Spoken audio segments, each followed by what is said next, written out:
Nilamudi hawre yerse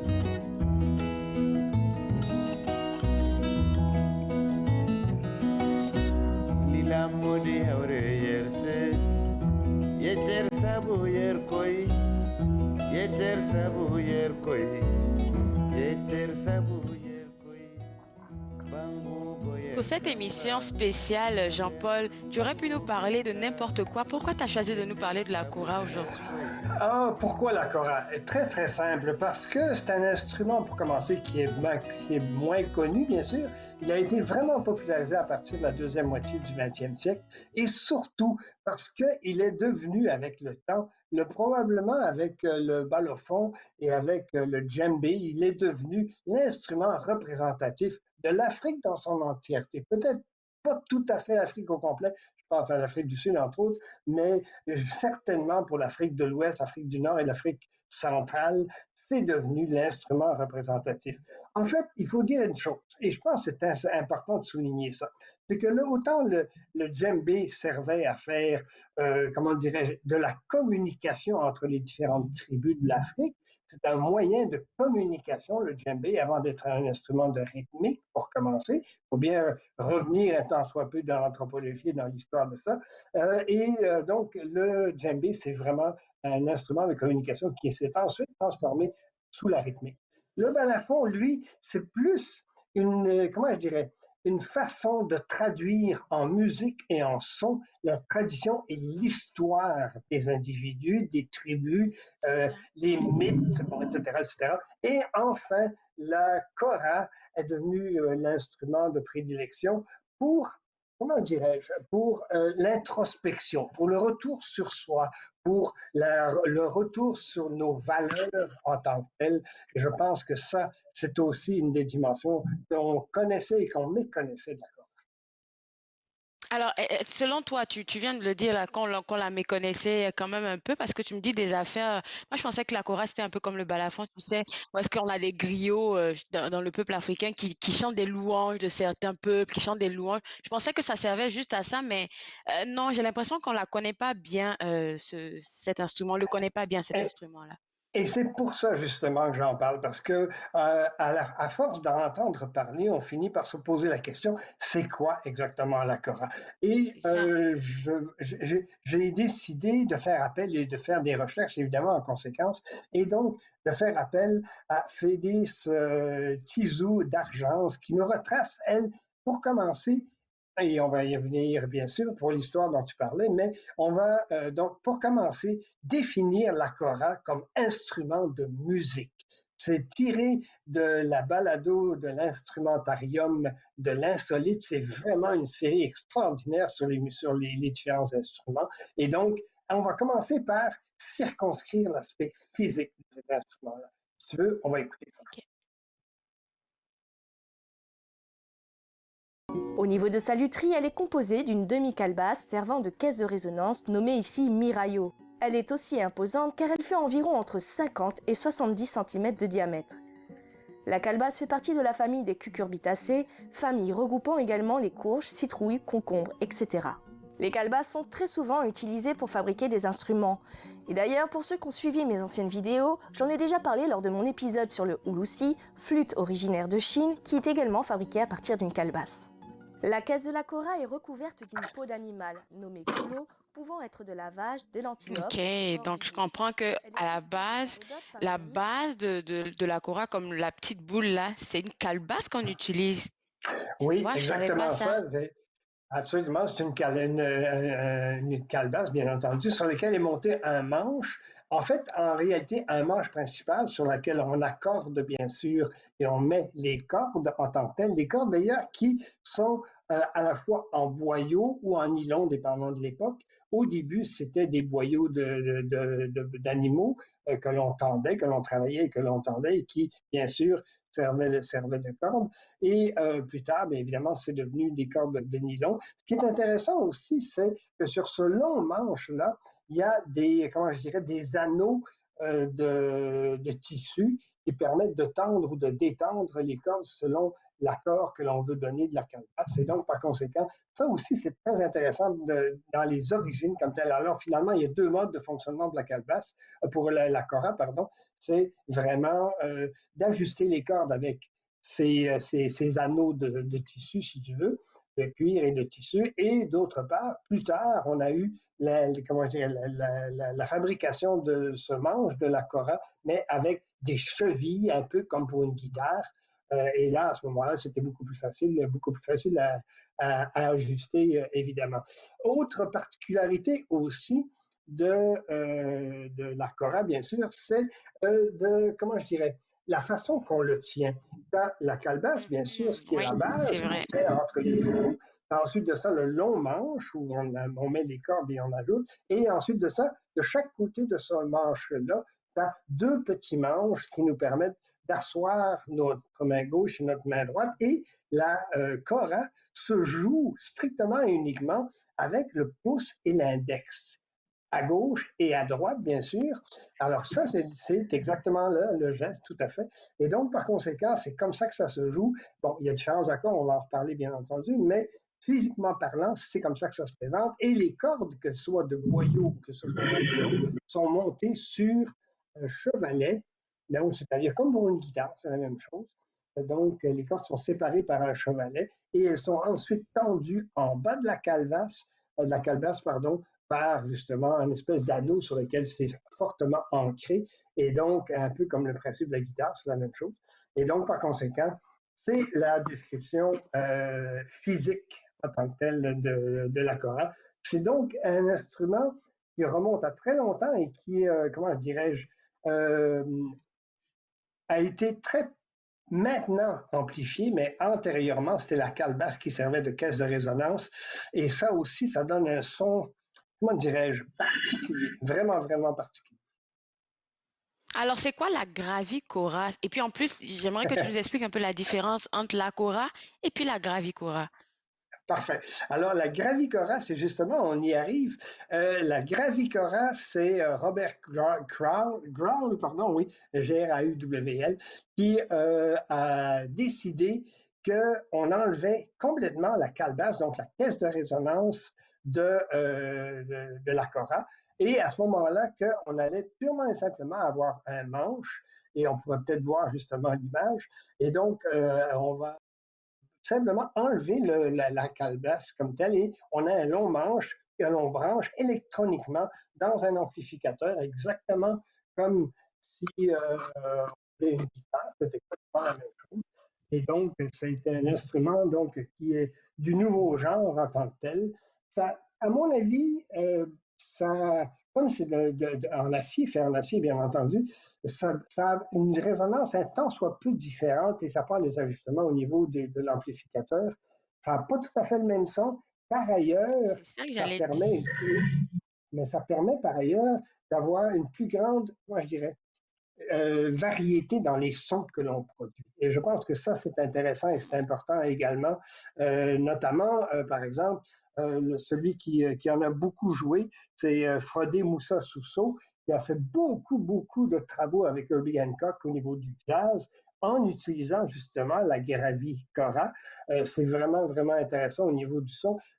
Tu me diras et tu me demanderas si c'est beaucoup plus au niveau du jazz que c'est utilisé. Non, pas nécessairement, mais le jazz a permis justement de, comment je dirais, de faire bouger un tant soit peu justement la traditionnelle cora en tant que telle.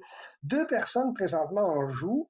Si jamais ça vous intéresse, il y a Daniel, et je me réfère à mes notes, alors Daniel Berkman, qui est en Californie, qui en joue beaucoup, et également Justin Burtin, qui est un Français, qui sont devenus tous les deux les spécialistes justement de la gravicora en tant que telle. Alors, c'est pas tout à fait la même chose, c'est beaucoup plus contemporain comme instrument, mais la base quand même demeure, et surtout la façon de l'accorder, la base demeure la cora traditionnelle, évidemment. On voit maintenant avec toi que la cora a vraiment une certaine évolution jusqu'à ce qu'elle soit rendue instrumentalisée, ou je sais plus comment je vais dire le mot là. Mais est-ce qu'on peut connaître un peu les origines de la cora? Oui, absolument. Et là-dessus, on pourra peut-être passer justement l'autre extrait de Litée, ce tisou Ah, d'argence. Elle a fait une recherche vraiment, vraiment intéressante, très bien faite, confrontée, vérifiée justement de l'histoire de la Cora. Et peut-être qu'on pourrait entendre justement ce deuxième extrait de l'instrumentarium, de l'insolite. Je pense que vraiment, on a une bonne idée comment est-ce que ça se, comment est-ce que, d'où vient l'histoire de cet instrument-là. Originaire d'Afrique de l'Ouest et les cultures africaines fonctionnent sur la transmission.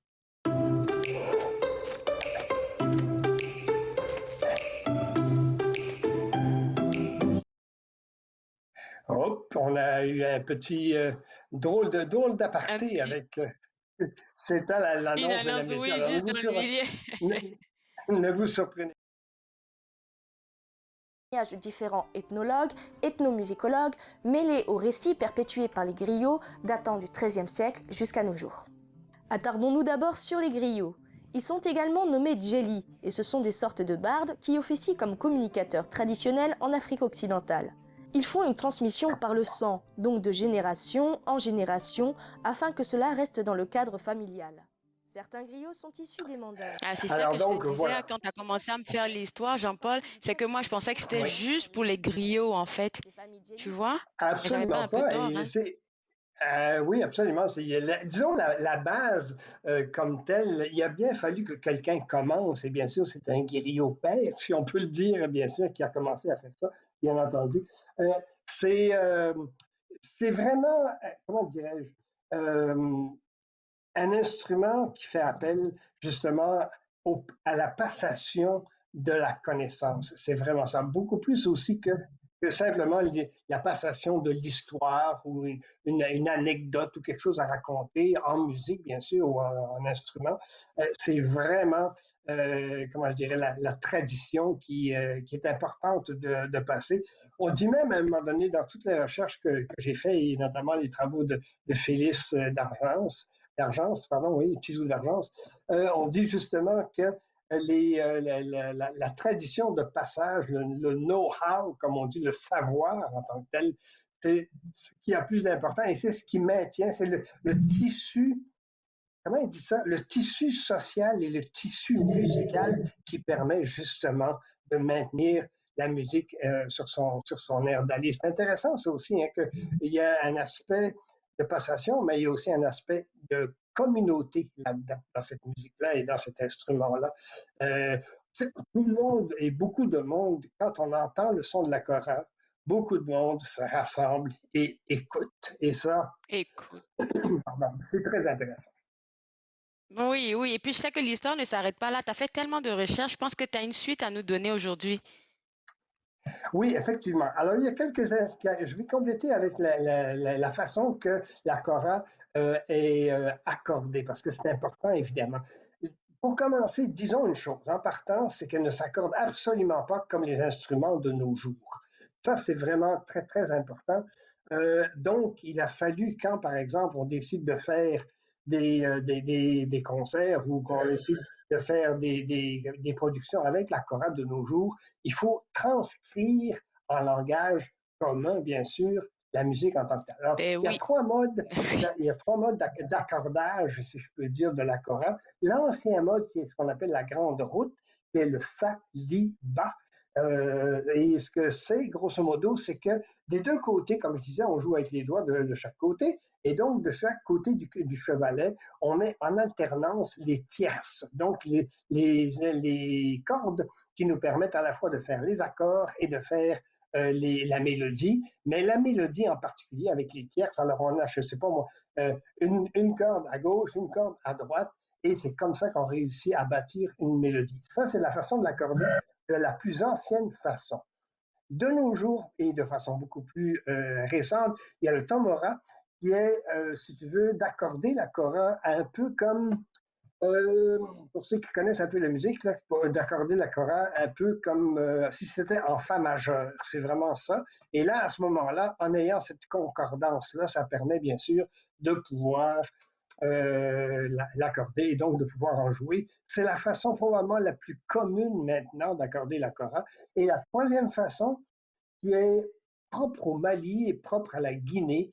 C'est vraiment, c'est ce qu'on appelle le hardino ou le swata, qui est également une façon, je dirais, c'est la concordance. Le fa, par exemple, devient le si, le ré devient le do. Enfin, c'est un peu compliqué au niveau de la nomenclature, mais c'est une autre façon d'accorder l'accorat. Et à ce moment-là, ça équivaut finalement dans une gamme de do majeur. Grosso modo, là, je simplifie les choses parce que bon, ça peut devenir très, très compliqué si on regarde les tablatures, mais c'est un peu de la façon J'ai une, qu'on les accorde présentement. j'ai une question de petite fille par rapport à tout ce que tu viens de dire là. Est-ce que les différentes koras, dépendamment des pays, vont changer de cordes, du nombre de cordes sur la kora? Il y a effectivement, grosso modo, la kora, c'est 21 cordes. Ça, c'est le 21 cordes, standard à ok. peu près partout en Afrique.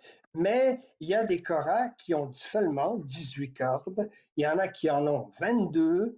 Et il y en a d'autres qui sont beaucoup plus élaborés. Il y a des musiciens qui en ont même bâti des koras avec 44 cordes. Alors, évidemment, pour accorder ça, c'est tout un travail, bien sûr, mais ça augmente. Plus on accorde, plus on augmente la richesse du son aussi. Il ne faut pas oublier ça. C'est très intéressant de ce point de vue-là. Mais effectivement, la kora, c'est en principe 21 cordes et ça se joue plus ou moins vite, plus ou moins lentement, dépendant justement de l'introspection intérieure que l'on veut rendre avec la musique, évidemment. Je pense que tu avais un extrait à nous Peut-être, proposer.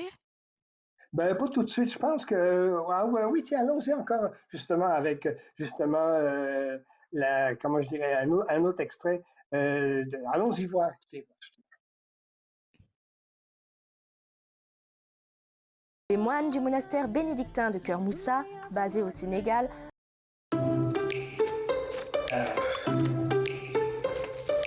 Encore une publicité en plein là-dedans, mais je vois déjà que dans le cadre là, c'est comme si la tradition rentrait un peu dans la religion. J'ai l'impression qu'ils sont dans une Oui, église, tu vois? absolument. Tout à fait. En fait, il y a deux éléments à souligner à partir de maintenant. C'est d'une part, évidemment, une fois qu'on a établi la tablature, comment est-ce qu'on accorde la kora? Ben, il faut pouvoir transcrire sur papier, parce que sinon, c'est simplement l'oreille et la tradition orale qui permettent d'en jouer. Donc, il faut trouver un moyen de transcrire les notes compréhensibles par nombre possible. Et donc, par conséquent, on a une annotation qui a été établie, et notamment par les moines, et c'est justement là où c'est intéressant, par les moines, il y a un certain kata qui a transcrit et établi à la fois la notation musicale de la Torah pour commencer avec les chants religieux, et ensuite de ça, pour justement la musique dite populaire en tant que telle. Alors, ce n'est pas une incursion de la religion en tant que telle, c'est que ça a servi d'expérimentation, entre autres, pour justement la notation musicale en tant que telle. Effectivement, tout à fait. C'est c'est bon à savoir. Alors, et si on parlait maintenant des meilleurs musiciens de la kora? Parce que forcément, il y en Ah a mon là. Dieu! Alors, il y en a, et la liste est longue. Et la liste est vraiment Mais très, très, oui. très, très, très longue. Je pense qu'on devrait commencer évidemment par le premier. Pardon. On devrait commencer par le premier qui est Lamina Kanté, qui est vraiment le griot père, le premier, celui qui a vraiment mis au monde, si tu veux, la Coran en tant que telle. C'est un des personnages extrêmement importants, un très, très bon musicien aussi qui a Nous donné avons à la fois aujourd'hui donc, le privilège. qui a donné donc évidemment les This premiers éléments message de la is for Coran anyone in en Canada. tant que tel. Et donc, il y a lui, bien entendu, qui a mis au monde, donc, si tu veux, la musique mandingue en tant que telle. Il y a un autre, évidemment, Djeli Madi Jelly Sissoko, m'a dit qui est, Sissoko. oui, Djeli Madi Sissoko, qui a, comment dirais-je, euh, incité beaucoup de plus jeunes musiciens à entrer dans le monde de la chorale. Ça a été vraiment non seulement celui qui a commencé à passer la tradition, le griot bien sûr, mais qui a aussi incité de plus en plus de monde justement à s'attacher au monde de la chorale. C'est vraiment un personnage extrêmement important. Et le troisième, dont on va parler un peu plus, il y en a beaucoup d'autres bien sûr, c'est évidemment Toumani Diabaté, Mani Diabaté. dont le père, Sidi Diabaté, Sidiki Diabaté, oui. justement, c'est exactement, mais son père, donc Atoumani, et son fils portent le même prénom, bien sûr. C'est vraiment là où on voit la tradition du griot en tant que tel, qui est devenu, bien sûr, Toumani. Et donc, c'est là où la tradition a commencé à se perpétuer de père en fils, si tu veux. C'est vraiment très, très intéressant. De digne de mention, on va en reparler, bien sûr, si on a le temps, Balali Sissoko, qui est celui qui a amené une nouvelle façon de jouer. Et ça, c'est très, très, très récent, c'est très, très, très contemporain. Donc, la nouvelle façon d'accompagner et de jouer la kora, entre autres avec la chanteuse Camille, et aussi la nouvelle coqueluche, si je peux dire, féminine, qui chante maintenant avec la kora. Avant, c'était de l'instrumentation. Ljubljana, c'est aussi des gens qui ont amené une nouvelle dimension à la chorale, bien sûr. Il y en a beaucoup d'autres. Il y a Sonia Jorabet, pardon. Je pense que c'est ça son nom, si ma mémoire ne me trompe pas. Je vais un peu vite dans mes choses, mais qui elle aussi a amené le chant avec la chorale. Alors, c'est vraiment très, très intéressant. Et je veux revenir à Toumani Diabaté. J'ai trouvé un document d'exception, vraiment, de la radio-télévision ivoirienne. Je pense C'est mon que ça, pays! oui, absolument. Et je pense que ça, c'est à écouter. Ça s'appelle C'est midi. C'est vraiment à écouter. C'est la première fois que Toumani se rendait, bien sûr, sur ce plateau-là. C'est tout récent, ça date du 18. Oui. Ah, OK. Alors, donc, c'est donc du 18 décembre 2020 et on recevait, bien sûr, Toumani Diabaté, qui venait d'ailleurs de recevoir un doctorat honoris causa. Alors, on l'appelle docteur Toumani Diabaté, bien entendu, mais c'est vraiment extraordinaire. Alors, je ne sais pas si l'extrait est prêt, mais ça vaut la peine de jeter un coup d'œil là-dessus, ne fût-ce que pour sentir l'ambiance. L'animatrice, d'ailleurs, c'est Caroline Da Silva. Je ne Caroline sais Da pas si tu Silva. connais par hasard. Tu connais? Mais oui. Oui, Oui. OK, ben, alors, parfait. Alors, d'ailleurs, peut-être que tu t'inspires d'elle, bien sûr. Alors, on va y aller, monsieur le réalisateur. Marquante de la musique africaine, héritier d'une profonde tradition griotique, il est l'un des griots les plus célèbres et les plus brillants de la planète. À son compteur, plus de 30 ans de carrière, de multiples collaborations internationales, 3 Grammy Awards, 16 albums. Il est petit-fils d'eux. Il est fils d'eux. Et il est père d'eux. Vous allez le comprendre un peu plus tard. Mesdames et messieurs, nous faisons un triomphe pour le docteur Toumani Diabaté. Toumani Diabaté est notre invité spécial de ce jour. Quelle belle présentation. Oui, hein, Les effectivement, Grammys, et on ça, le je voit n'étais avec même pas au courant. Et on le voit d'ailleurs avec son fils à côté de lui, bien sûr, c'est Sidiki. Et dans cette émission-là, ils vont jouer tous les deux ensemble de la kora. Toumani qui va jouer de l'ancienne kora avec la corde de boyau, bien sûr, et Sidiki qui va jouer avec la kora contemporaine, si tu veux, avec les cordes de nylon. Toumani Diabaté, il faut absolument qu'on s'étende un tout petit peu vite sur son sort. Écoute, ça fait au-delà de 16 albums. Il a joué avec les plus grands, on l'a vu avec Ali Farka Touré au début de l'émission. Il a joué avec Ray Cooder, il a joué avec Vincent, Vincent Régal, etc. Enfin, énormément de productions. Et d'ailleurs, ce qui est très intéressant aussi de savoir, c'est qu'il a sorti, et j'en ai parlé d'ailleurs à cette émission dans la chronique musique, il a sorti une nouvelle pièce musicale, une espèce de symphonie qui s'appelle Corolène avec l'Orchestre symphonique de Londres. Et là encore, ça prouve bien que même Toumani continue à explorer la capacité de la chorale. Il faut dire une chose, Claude Andrea, c'est que sans la notation, évidemment, cette symphonie-là n'aurait pas été possible avec l'Orchestre de Londres. Il faut être réaliste là-dessus. Mais encore là, il pousse la démarche bien beaucoup plus loin. On va peut-être revenir au prochain extrait, juste pour nous remettre dans l'ambiance, justement, avec la pièce DB. C'est en live, c'est donc en direct, bien sûr, et ça date du 19 mai 2011. C'est juste pour le plaisir d'écouter ça. Écoutez.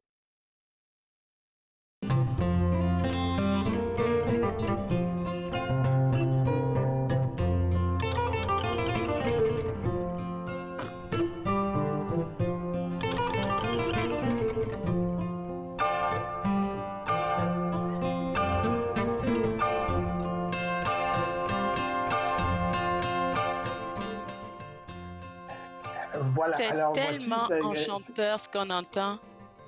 oui, hein, absolument. C'est DB, bien sûr. Alors, à gauche de votre écran, mesdames, messieurs, bien sûr, c'est Toumani. Et à droite, c'est Ali Farka Touré, encore une autre fois. C'est une magie qui se met entre ces deux musiciens-là chaque fois qu'ils sont ensemble. Et peut-être pourrait-on changer d'extrait, monsieur le réalisateur, et de passer peut-être au suivant, justement, où on voit un tout petit bout. On voit évidemment Sidiki et Toumani qui jouent ensemble. Alors, on est prêt, on va aller entendre le père et le fils ensemble.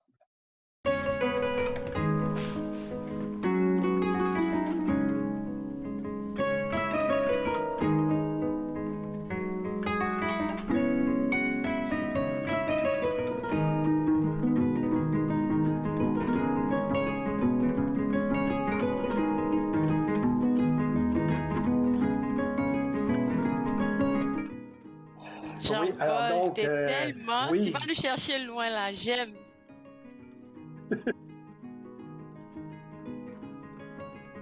J'engage les gens à aller écouter. C'est justement pour montrer que la chorale devient universelle. Il y a une jeune chinoise, malheureusement, je n'ai pas son nom, mais une jeune chinoise qui joue de la kora et qui chante en bambara également. Une pièce à se renverser les ménages, c'est extraordinaire, c'est vraiment très, très, très beau. Alors voilà, c'était un survol très rapide de la kora, mais j'espère que ça vous a apporté un peu plus de connaissances. Mais oui, moi, ça m'a fait vraiment plaisir. Merci beaucoup de nous avoir plongé dans la culture africaine. J'apprécie énormément. Je te souhaite un bel été, Jean-Paul, et j'espère, on croise les doigts, te retrouver en studio en septembre. Au Youpi, assurément, et si jamais ça arrive, je sois assuré, Claude Andrea, que je serai là. OK, super. On se voit en septembre alors. Au revoir. Parfait. Merci. Bye.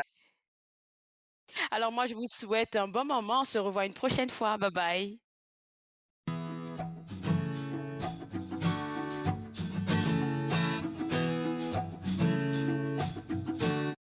Faites-nous part de vos commentaires en composant le 613-521-2323 par courriel sur Facebook et Twitter.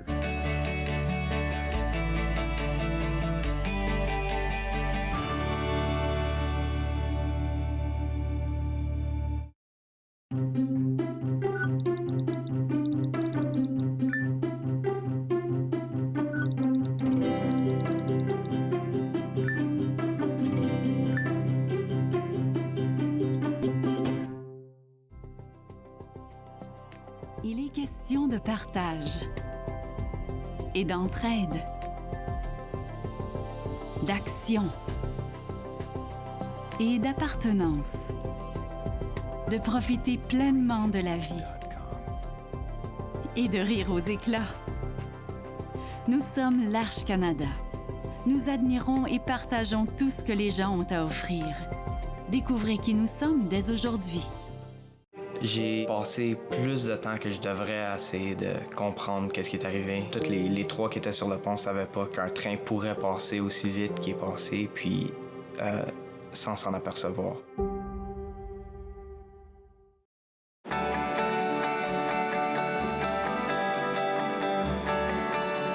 Vous regardez TV Rogers,